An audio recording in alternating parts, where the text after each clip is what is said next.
O envelope chegou numa terça-feira chuvosa, um dia cinzento que combinava perfeitamente com o meu humor. Eu estava atrás do balcão da livraria Aconchego, minha livraria e café, o trabalho da minha vida, sentindo o cheiro familiar de café moído e papel antigo que sempre me acalmou. Mas não naquele dia. Aquele envelope branco e formal, com o logotipo da Bastos Empreendimentos, parecia um presságio. Minhas mãos, geralmente firmes ao manusear livros raros, tremiam um pouco ao abri-lo. As palavras na página eram frias, impessoais e brutais. Prezado Sr. Arthur Monteiro, começava. Informamos que, a partir do próximo mês, o aluguel do seu ponto comercial, localizado na Rua das Flores, 742, será reajustado. O novo valor mensal será de R$16 mil. Eu li a frase 3 vezes. R$16 mil. Meu aluguel atual era de 4 mil. Um aumento de 300%. Não era um reajuste. Era uma ordem de despejo disfarçada em linguagem corporativa. Senti o ar sair dos meus pulmões. Um soco invisível no estômago que me deixou sem fôlego. Apoiei-me no balcão de carvalho que eu mesmo havia lixado e envernizado 10 anos antes. Olhei ao redor da minha loja, do meu santuário. As prateleiras de madeira escura que iam do chão ao teto, abarrotadas de histórias. As poltronas de couro gastas nos cantos, onde clientes se tornaram amigos. A pequena área do café, onde o vapor dançava no ar e o som da máquina de expresso era uma melodia constante. 10 anos. 10 anos de trabalho duro, de acordar antes do sol nascer para ir ao mercado de flores frescas para as mesas, de ficar até tarde catalogando novos livros.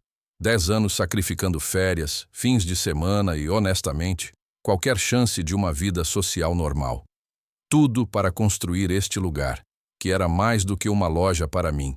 Era um coração pulsante no bairro, um refúgio para amantes de livros, estudantes e almas solitárias. E agora, Fernando Bastos, o homem que comprou o prédio há 2 anos e nunca sequer se deu ao trabalho de aprender meu nome, estava arrancando tudo isso de mim com um único pedaço de papel.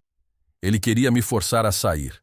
Ele queria meu espaço para uma franquia sem alma. Uma farmácia 24 horas ou talvez outra loja de açaí genérica.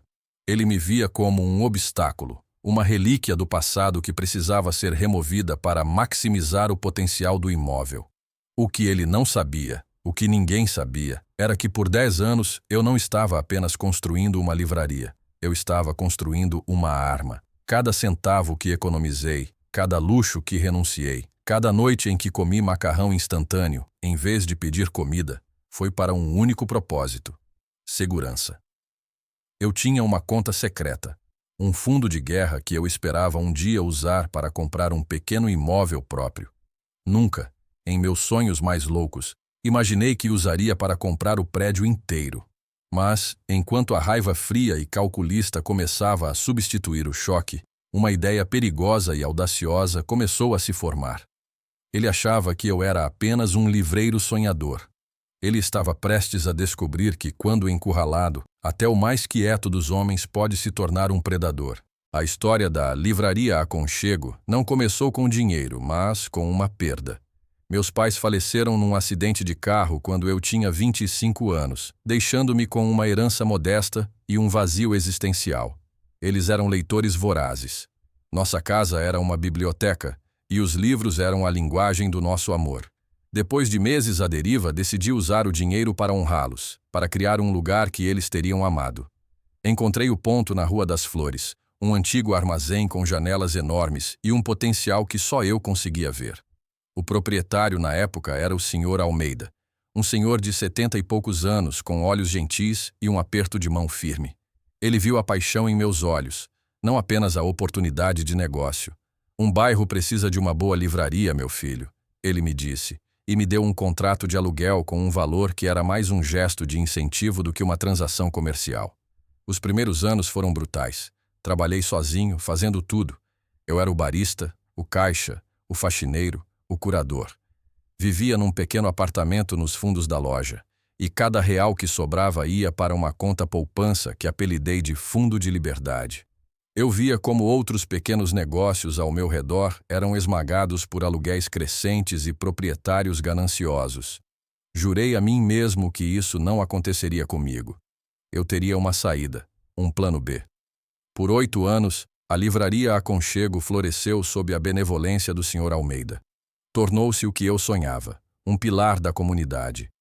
Tínhamos noites de poesia, clubes do livro, lançamentos de autores locais. Eu conhecia meus clientes pelo nome, sabia que tipo de café eles gostavam e qual autor os fazia chorar. Então, há 2 anos, o Sr. Almeida faleceu. Seus filhos, que não tinham nenhum apego sentimental ao prédio, venderam-no rapidamente para a Bastos Empreendimentos. A primeira vez que encontrei Fernando Bastos, ele entrou na minha loja usando um terno caro que provavelmente custava mais do que meu lucro de um mês. Ele não olhou para os livros. Ele olhou para as paredes, para o teto, para o espaço. Seus olhos eram como os de um agrimensor avaliando um terreno, não como os de um homem entrando num lugar com alma. Senhor Monteiro, certo? Ele disse, estendendo uma mão que parecia fria e mole. Sou Fernando Bastos, o novo proprietário. Vamos fazer algumas mudanças modernizadoras por aqui. A modernização começou com pequenos golpes. Ele dobrou a taxa de condomínio. Exigiu que eu pagasse por um novo sistema de alarme de incêndio caríssimo, embora o antigo funcionasse perfeitamente. Ele enviava e-mails passivo-agressivos sobre as mesas e cadeiras que eu colocava na calçada, um charme que os clientes adoravam, mas que ele via como uma obstrução desordenada. Eu aguentei tudo em silêncio, pagando as novas taxas e movendo as mesas, porque sabia que qualquer confronto só o provocaria mais. Eu o ouvia às vezes, falando alto ao celular no corredor, gabando-se de seus planos. Sim, aquele prédio na Rua das Flores tem um potencial incrível. Só preciso limpar alguns desses inquilinos legados, ele disse uma vez. Legados. Era assim que ele me via. Não como o homem que deu vida àquele canto do bairro, mas como poeira a ser varrida. A carta do aumento de 300% foi a declaração de guerra dele. Ele não queria mais dinheiro. Ele queria meu cadáver comercial. Ele sabia que eu não poderia pagar. Ele estava me expulsando, confiante de que eu iria rastejar para fora, derrotado. Enquanto eu estava ali, paralisado pela notícia, uma de minhas clientes mais antigas, a doutora Helena, uma advogada aposentada que vinha todas as quartas-feiras para um cappuccino e um romance de mistério, entrou na loja. Ela viu a palidez no meu rosto e a carta em minhas mãos. Arthur, querido, você parece que viu um fantasma, ela disse, sua voz cheia de preocupação. Mostrei-lhe a carta. Seus olhos, geralmente calorosos, tornaram-se duros como aço. O canalha, ela sibilou. Isso não é um reajuste, é uma execução. Ele está forçando você a sair. Eu sei, eu disse, minha voz um sussurro rouco. Não sei o que fazer. Não posso pagar isso. Vou perder tudo. Ela colocou a mão sobre a minha no balcão. Você construiu este lugar do nada, Arthur. Você não vai entregá-lo sem lutar. Lutar como, doutora Helena? Com que dinheiro? Ele é o dono do prédio. Ela se inclinou para mais perto, seus olhos brilhando com uma ideia. Será que ele é um bom proprietário? Homens como Bastos, gananciosos e arrogantes, muitas vezes são descuidados. Eles se superendividam, cortam custos, assumem riscos. Você já pensou em vez de procurar um novo lugar para alugar, procurar um novo lugar para comprar? Eu a encarei, confuso. Mas... Não, ouça, ela insistiu. E se você pudesse comprar este prédio? Eu ri, um som amargo e sem alegria. Com que dinheiro? Meu fundo de liberdade mal daria para a entrada de um apartamento de um quarto. Talvez sozinho não, ela disse, um sorriso lento se espalhando por seu rosto. Mas você não está sozinho, Arthur. Olhe ao redor. Você tem um exército. Você só não o recrutou ainda. Foi nesse momento que a engrenagem na minha cabeça girou. O choque deu lugar a uma clareza gelada. Doutora Helena não estava apenas oferecendo simpatia. Ela estava me dando uma estratégia. Bastos achava que estava jogando xadrez com um peão. Ele não sabia que eu tinha uma rainha do meu lado, e eu estava prestes a virar o tabuleiro inteiro sobre a cabeça dele. A conversa com a doutora Helena foi o catalisador.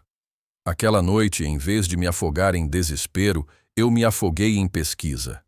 Fiquei acordado até às 3 da manhã, com o brilho do laptop iluminando meu rosto, mergulhando nos registros públicos da cidade, nos arquivos de propriedade, e nos artigos de notícias sobre a Bastos Empreendimentos.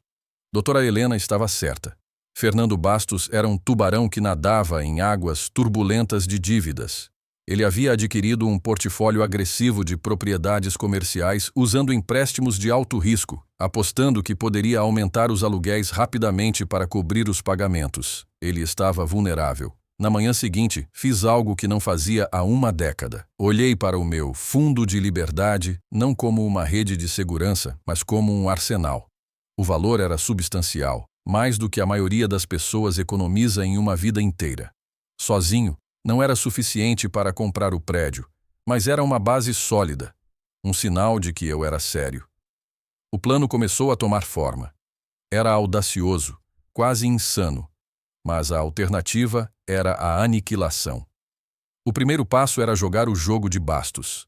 Eu precisava que ele acreditasse que estava ganhando. Enviei-lhe um e-mail formal, redigido com a ajuda da doutora Helena, expressando o meu profundo pesar por não poder arcar com o novo aluguel. Informei que começaria a procurar um novo local imediatamente e desocuparia a propriedade no final do prazo de 30 dias. A resposta dele foi quase instantânea e pingava falsa simpatia. Lamento ouvir isso, Sr. Monteiro. Desejo-lhe sorte em seus futuros empreendimentos. Avise-me se precisar de uma carta de referência. Canalha. Ele estava se deleitando com a minha derrota. Perfeito. O segundo passo foi recrutar meu exército. Doutora Helena estava certa. Eu não estava sozinho. Havia outros 2 inquilinos no prédio, uma pequena agência de design gráfico no segundo andar e um estúdio de yoga no terceiro. Ambos também estavam sendo espremidos por Bastos. Marquei uma reunião secreta com eles na minha livraria depois do expediente. Apresentei meu plano. A princípio, eles ficaram chocados, depois céticos. Mas então eu mostrei a eles a pesquisa, o endividamento de Bastos, e abri meu próprio extrato bancário mostrando a eles o quão sério eu era. Ele vai nos expulsar um por um, eu disse a eles. Mas juntos, podemos possuir este lugar. Podemos definir nossos próprios termos. Podemos proteger o que construímos. Vi a esperança acender em seus olhos. Eles não tinham muito dinheiro, mas concordaram em investir o que podiam. Formamos uma sociedade limitada, uma entidade legal anônima, com a doutora Helena cuidando da papelada. Ainda precisávamos de mais capital. Foi quando pensei nos meus clientes. Havia pelo menos 3 que eram mais do que apenas clientes. Eles eram patronos silenciosos. Um era um investidor de tecnologia aposentado, que passava as tardes lendo ficção científica no meu canto mais aconchegante. Outro era um casal de médicos que comprava pilhas de livros infantis para doações. Eu os abordei discretamente, não como um pedinte, mas como um empreendedor apresentando uma oportunidade de investimento. Não estava vendendo um sonho, estava vendendo um ativo tangível com um retorno garantido e um bônus, a chance de dar uma lição em um valentão corporativo. Para minha surpresa e alívio, eles concordaram. Em uma semana, nossa sociedade anônima tinha o capital necessário para fazer uma oferta séria. Enquanto tudo isso acontecia nos bastidores, eu mantinha as aparências na livraria. Bastos, acreditando que eu estava de saída, começou a trazer potenciais novos inquilinos. Homens de terno de grandes redes de farmácias e franquias de fast food percorriam meu espaço, medindo paredes e discutindo reformas, enquanto eu servia café com um sorriso forçado. Cada visita era uma facada, mas também alimentava minha determinação. Bastos até teve a audácia de me perguntar se eu poderia fechar a loja por uma tarde para uma visita mais completa de um executivo de uma rede de supermercados. Claro, Fernando, eu disse, usando seu primeiro nome pela primeira vez. Qualquer coisa para ajudar na transição. Ele sorriu, satisfeito com minha submissão. O plano da doutora Helena era uma obra-prima de estratégia legal. Em vez de nos aproximarmos de Bastos diretamente, o que o alertaria, fizemos uma oferta não solicitada ao banco que detinha sua hipoteca. Apresentamos nossa oferta como uma compra de dívida, uma maneira de o banco se livrar de um empréstimo de alto risco de seu portfólio. Era uma oferta em dinheiro, limpa, rápida e um pouco acima do valor de avaliação do prédio, tornando-a quase impossível de recusar. O banco, vendo uma maneira fácil de mitigar seu risco, concordou em pressionar Bastos a vender. A tensão das últimas semanas era excruciante. Eu mal dormia. vivendo de adrenalina e cafeína. Toda vez que o telefone tocava, meu coração saltava. Finalmente o dia chegou. Doutora Helena me ligou. Temos um acordo, Arthur. O banco aceitou. Bastos foi forçado a vender. Os papéis serão assinados na sexta-feira. O prédio é nosso. Desliguei o telefone e me permiti um único momento de triunfo silencioso. Olhei pela janela da livraria para a chuva que caía lá fora e sorri. A tempestade estava prestes a passar. Mas, para Fernando Bastos, o dilúvio estava apenas começando. Sexta-feira chegou com um céu azul e claro, como se o próprio universo estivesse conspirando para tornar o momento ainda mais cinematográfico. Era o último dia do meu aviso prévio. De acordo com o nosso acordo por e-mail, eu deveria entregar as chaves a Fernando Bastos até às 17 horas. Passei o dia atendendo clientes, fazendo cafés e agindo como um homem no corredor da morte, aceitando seu destino. Meus clientes regulares expressavam sua tristeza. Vamos sentir tanto a sua falta, Arthur. Este lugar é o coração do bairro. Eu apenas sorria e agradecia, dizendo-lhes que esperava abrir em outro lugar em breve. Às 16h45, a porta da livraria se abriu e lá estava ele. Fernando Bastos, impecável em seu terno cinza, com um sorriso que era uma mistura de pena e presunção. Ele carregava uma pasta de couro, provavelmente contendo um formulário de desocupação para eu assinar. Um último ritual de humilhação. Arthur, ele disse, sua voz soando falsamente calorosa. Pronto para a passagem da tocha? Espero que sua mudança esteja indo bem. Na verdade, não comecei a fazer as malas ainda, Fernando. Eu respondi calmamente, limpando o balcão do café. Seu sorriso vacilou um pouco. Bem, você não tem muito tempo. O novo inquilino está ansioso para começar as reformas. Uma grande rede de vitaminas vai trazer muito mais movimento para a rua. Tenho certeza que sim, eu disse. Gostaria de um café? Por conta da casa. Uma última vez. Ele riu, um som condescendente. Não, obrigado. Só preciso das chaves e da sua assinatura aqui, confirmando que o local foi desocupado em boas condições. Ele abriu a pasta e deslizou um documento sobre o balcão. Eu olhei para o papel, depois para ele. Respirei fundo. O momento havia chegado. Sabe, Fernando, houve uma pequena mudança de planos, eu disse, minha voz firme e clara. Eu não vou a lugar nenhum. E eu não vou assinar isso. A confusão passou por seu rosto, seguida por uma onda de irritação. Do que você está falando, Monteiro? Nós tínhamos um acordo. O prazo acabou. Se você não sair pacificamente, serei forçado a chamar a segurança e iniciar um processo de despejo, que será muito caro e embaraçoso para você. Eu não acho que será, eu disse. Nesse exato momento, a porta se abriu novamente. Doutora Helena entrou, acompanhada por Marcos e Lúcia, os donos da agência de design do segundo andar. Bastos olhou para eles, depois para mim. O que é isso? Uma espécie de protesto? É patético. Não é um protesto, Fernando, disse a doutora Helena, sua voz cortando o ar. É uma transação de negócios. Ela colocou sua própria pasta no balcão e a abriu. Estes são os documentos finais da venda do edifício Flores 742. A venda foi concluída esta manhã às 10 horas. A propriedade foi transferida para a Sociedade Literária Flores, da qual o senhor Arthur Monteiro é o sócio-gerente. Eu observei o rosto de Bastos. Foi como assistir a um prédio desmoronar em câmera lenta. A cor sumiu de suas bochechas. Seus olhos saltaram dos documentos para o meu rosto. A compreensão e a descrença lutando uma batalha furiosa. Isso é impossível, ele gaguejou. Eu não aprovei nenhuma venda. Seu banco aprovou, continuou a doutora Helena. Eles ficaram bastante satisfeitos em se livrar de sua hipoteca de alto risco em troca de uma oferta em dinheiro acima do valor de mercado. Você deveria ler as letras miúdas dos seus contratos de empréstimo, Fernando. Às vezes, eles contêm cláusulas interessantes. Ele ficou ali, mudo, sua boca abrindo e fechando como um peixe fora d'água. A arrogância havia se desintegrado, deixando para trás apenas o choque puro e humilhado. Peguei um envelope do balcão e o deslizei em sua direção. Não eram as chaves da minha loja. O que é isso? Ele conseguiu sussurrar. Este, eu disse, saboreando cada palavra.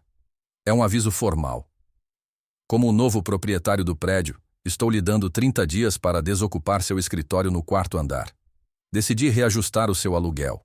Um aumento de 300% me pareceu um pouco íngreme, então optei por algo mais razoável. Digamos, 50%. Se não puder pagar, tenho certeza de que entenderá. Afinal, às vezes, decisões de negócios não são pessoais. Joguei suas próprias palavras de volta para ele, e o impacto foi visível. Ele cambaleou para trás como se eu o tivesse atingido fisicamente. Sem dizer mais uma palavra, ele se virou e saiu da minha loja, não como o tubarão corporativo que entrou, mas como um homem derrotado e quebrado. Quando a porta se fechou, um silêncio caiu sobre a livraria. Então, Lúcia, do estúdio de design, começou a rir, um som de puro alívio e alegria. Marcos me deu um tapa nas costas e a doutora Helena simplesmente me deu uma piscadela. Eu não ri. Apenas senti uma onda de calma e poder passar por mim. Olhei ao redor da minha loja, das minhas prateleiras, do meu refúgio. Não era mais apenas um espaço alugado. Era meu lar. E eu o havia defendido. Nos meses que se seguiram à aquisição, uma nova energia tomou conta do prédio na Rua das Flores, 742. A primeira coisa que fiz como novo proprietário foi me reunir com os outros inquilinos, Marcos, Lúcia e a dona do estúdio de yoga, Priya. Rasguei seus antigos contratos de aluguel, aqueles que Bastos havia usado para estrangulá-los, e redigi novos. Reduzi o aluguel de todos em 15%, trazendo-os de volta a um nível justo e sustentável. Eu queria que eles prosperassem, não apenas sobrevivessem. A gratidão deles foi imensa e a solidariedade entre nós se fortaleceu. Não éramos mais apenas inquilinos compartilhando um prédio. Éramos parceiros em uma comunidade. Fernando Bastos desocupou seu escritório em 2 semanas, muito antes do prazo de 30 dias. Ele não fez cena. Apenas enviou uma empresa de mudanças para retirar suas coisas no meio da noite, como um ladrão. Ouvi de um contato da doutora Helena que a perda do prédio desencadeou uma cascata de problemas financeiros para ele. O banco usou a venda para cobrar outras dívidas, e ele foi forçado a liquidar vários outros ativos.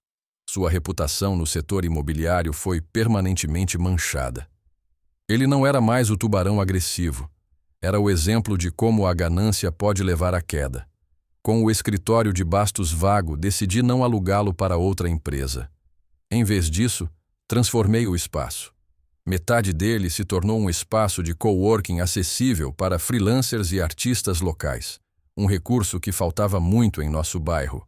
A outra metade se tornou a Sala Sr. Almeida, um espaço comunitário gratuito que poderia ser reservado para reuniões de grupos de bairro, workshops e eventos culturais. Era minha maneira de retribuir e de honrar o homem que me deu minha primeira chance. A livraria Aconchego nunca esteve tão bem. Livre da pressão de um aluguel exorbitante, pude investir mais na loja. Expandi a seção infantil, criei um programa de fidelidade e comecei a organizar noites de microfone aberto que atraíam talentos de toda a cidade. Eu contratei 2 funcionários em tempo integral, jovens amantes de livros que trouxeram novas ideias e entusiasmo. Pela primeira vez, eu podia tirar um dia de folga sem me preocupar que a loja não sobreviveria sem mim. A maior mudança, no entanto, foi interna. O medo constante que me acompanhou por anos, o medo da instabilidade, havia desaparecido. Foi substituído por uma confiança tranquila. Eu não era mais apenas o Sr. Monteiro, o livreiro. Eu era Arthur, o proprietário, o líder comunitário, o homem que enfrentou um gigante e venceu. A jornada me ensinou que o verdadeiro poder não vem do dinheiro no banco, mas da força dos seus relacionamentos e da coragem de lutar pelo que você acredita. O fundo de liberdade que eu economizei por uma década me deu os meios para lutar, mas foi a lealdade dos meus clientes, a sabedoria da doutora Helena e a solidariedade dos meus colegas inquilinos que garantiram a vitória. Certa tarde, meses depois de tudo, eu estava sentado em uma das minhas poltronas de couro, lendo um livro, quando a doutora Helena entrou. Ela não disse nada, apenas sentou-se em frente a mim com seu cappuccino habitual. Sabe, Arthur, disse ela após um longo e confortável silêncio, o Sr. Almeida teria muito orgulho de você. Eu sorri, Um sorriso genuíno que alcançou meus olhos. Acho que sim. Acho que finalmente entendi o que ele quis dizer sobre um bairro precisar de uma boa livraria. Não se trata apenas dos livros nas prateleiras. Trata-se da fundação que ele representa. Eu havia me tornado essa fundação. Eu havia me tornado o guardião não apenas da minha própria loja, mas de um pequeno canto do mundo onde a comunidade importava mais do que o comércio. Fernando Bastos tentou apagar minha história, mas, ao fazer isso, ele inadvertidamente me deu o poder de reescrevê-la, não apenas para mim, mas para todos ao meu redor. E essa foi a aquisição mais satisfatória de todas. O que você faria se seu sustento fosse ameaçado pela ganância de outra pessoa? Você acha que a vingança que Arthur planejou foi justa, ou ele deveria ter simplesmente procurado outro lugar? Deixe sua opinião nos comentários. Quero muito saber o que você achou desta história. Por favor, deixe uma classificação de 1 a 10 nos comentários para me mostrar o quanto você gostou. Sua avaliação me ajuda a trazer mais histórias que sejam interessantes para você. Se você gostou deste vídeo, não se esqueça de clicar em curtir e se inscrever no canal. Fazendo isso, você não perde nenhuma das histórias emocionantes que postamos diariamente aqui. Sugiro que assista ao vídeo que está aparecendo agora na sua tela. Tenho certeza de que você vai gostar. Até breve. M.